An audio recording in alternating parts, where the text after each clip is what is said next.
ለጭንቀት ለፈተና ጊዜ አትስጡ።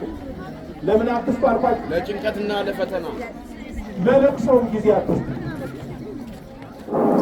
ዝም በሉ ባካችሁ፣ ዝም በሉ። ይህ ወንድማችን ልጃችን ዲያቆን ኤልያስ የአቡነ ሐራ ድንግል ፍቅር ተናገር ቢሉት እንባ ነው የሚቀድመው።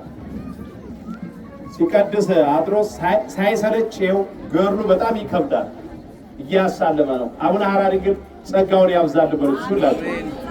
አዎ በእውነት ብዙ ትግል የታገለ ብዙ ወንድማችን እንዲያው ደስ ስላለኝ ነው እጅግ ከልቡ ከውስጡ።